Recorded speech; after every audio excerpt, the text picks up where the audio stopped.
Hi guys, अभी अभी बहुत ही बड़ी न्यूज़ आ रही है कि भारत के नीति आयोग की जो सीईओ हैं, उन्होंने अभी घोषणा की कि भारत जापान को बीट करके मतलब पछाड़ के चौथी बड़ी इकोनॉमी बन गया है। तो इससे बहुत बड़ी खुशी की बात है कि भारत चौथी बड़ी इकोनॉमी बन गया है। इससे पहले अमेरिका है, चीन है, जर्मनी है, अब भारत आ गया है। तो उस पे नीति आयोग ने खुद की वीडियो साझा की है, तो आइए देखते हैं और बाकी बातें बाद में करते हैं।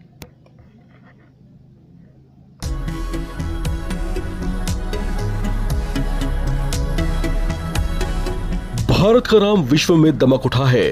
भारत विश्व की चौथी सबसे बड़ी अर्थव्यवस्था बन गया है। भारत ने जापान को पछाड़कर ये ऊंचा मुकाम हासिल किया है। अब नए आंकड़ों के मुताबिक इकोनॉमिक पावर्स में पहले नंबर पर अमेरिका, दूसरे पर चीन, तीसरे पर जर्मनी, चौथे पर भारत, जबकि जापान एक पायदान खिसक कर पांचवें पायदान पर आ गया है। नीति आयोग के सीईओ बीवीआर सुब्रमण्यम ने ये बड़ी खुशखबरी दी है। बीवीआर सुब्रमण्यम ने नीति आयोग के गवर्निंग काउंसिल की 10वीं बैठक के बाद कहा कि ग्लोबल और इकोनॉमिक माहौल भारत के अनुकूल बना हुआ है। विश्व की आर्थिक शक्ति के ग्राफ में भारत ने $4 ट्रिलियन वाली विशाल अर्थव्यवस्था बनकर इतिहास रच दिया है। लेकिन ये खुशखबरी यहीं तक सीमित नहीं है।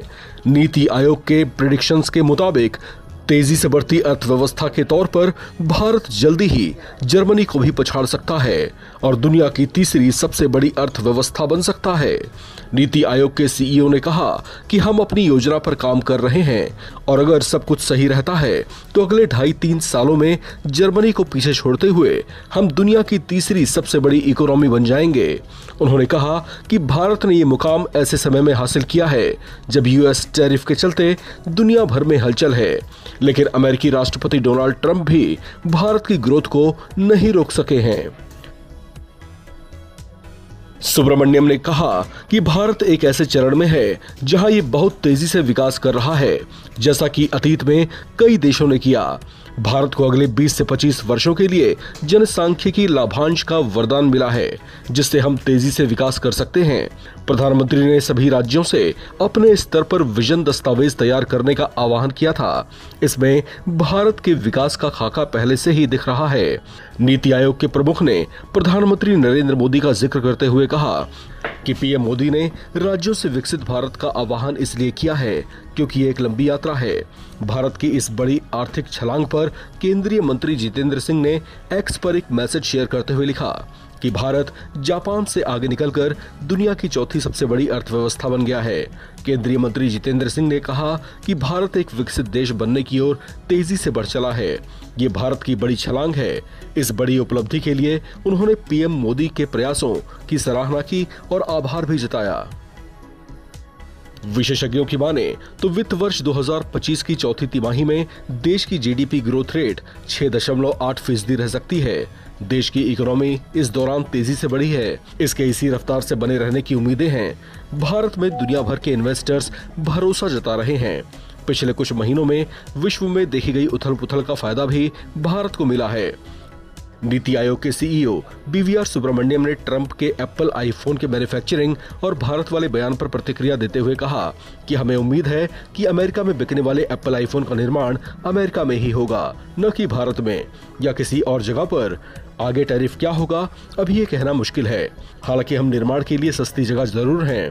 भारत मैन्युफैक्चरिंग हब के तौर पर विकसित हुआ है, जिसका नतीजा सबके सामने है।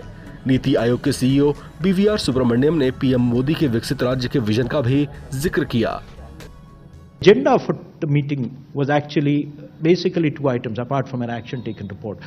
Firstly, the theme of the meeting itself and the first item in the agenda was Viksit Rajya for Vikasit Bharat. Viksit Bharat Hetu Viksit Rajya. The whole idea is in the last governing council, the 9th governing council held just after the election in July, the Prime Minister had given a call for all states to prepare their own state visions, making their states Viksit, Viksit Bihar, Viksit Orissa, Viksit Madhya Pradesh, so that they have visions which will then aggregate into a larger vision for the nation. So I think that is what drove the agenda for the last 1 year, and that's why it became the primary theme of today's governing council meeting. The reason for the PM giving this call last time is that India is at a turning point. It's at a takeoff stage. And this is हमारा सवाल ये है कि आपने कहा कि कई मुद्दों पर प्रधानमंत्री का जोर रहा, कई मुद्दों पे चर्चा हुई, कई राज्यों के मुख्यमंत्रियों ने हिस्सा नहीं लिया। हमारा सवाल यह है कि कितने राज्यों के मुख्यमंत्रियों ने हिस्सा नहीं लिया और जिन राज्यों के मुख्यमंत्री नहीं आए उनके सुझावों को या उन राज्यों में जो एस्पिरेशन होगा उसे कैसे एड्रेस करेंगे, गवर्निंग काउंसिल कैसे एड्रेस किया या करेगा? ठीक है, बैठक में 11 मुख्यमंत्री नहीं आए, बट कई मुख्यमंत्री आए और जो मैंने देखा है पुराने नीति आयोग की बैठकों में, गवर्निंग काउंसिल के राज में लगभग इसी प्रकार के अटेंडेंस रहा है। पहले भी कुछ लोग आते हैं, कुछ लोग नहीं आते हैं, उनका अपना कुछ व्यक्तिगत परिस्थितियां हो सकती हैं, लेकिन दो चीजें हैं। जो भी कागज हमें दिया गया है, कई लोगों के रिटन स्पीचेस हैं हमारे पास, इन सबको हम लोग संज्ञान में लेते हैं, उनको पढ़ा जाता है। सभी को कहा गया बैठक में भी कि आप स्पीच को मत पढ़िए। इसका मतलब क्या है, स्पीच को भी हम पढ़ेंगे और उन्होंने ओरल वक्तव्य जो दिया होगा उसको भी नोट करेंगे और इसी के बेसिस पॉलिसीज बनती हैं। Thank you.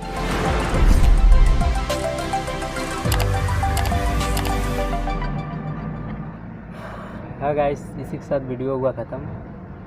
तो भारत के लिए बहुत ही अच्छी बात है कि भारत चौथी बड़ी इकोनॉमी बन गया है। बहुत जल्दी जर्मनी को बीट करके हम थर्ड भी बन जाएंगे और जितना जल्दी ग्रोथ होगा, जितनी जल्दी इकोनॉमी हमारी बड़ी होगी, उतनी जल्दी विकसित भारत हमारा होगा।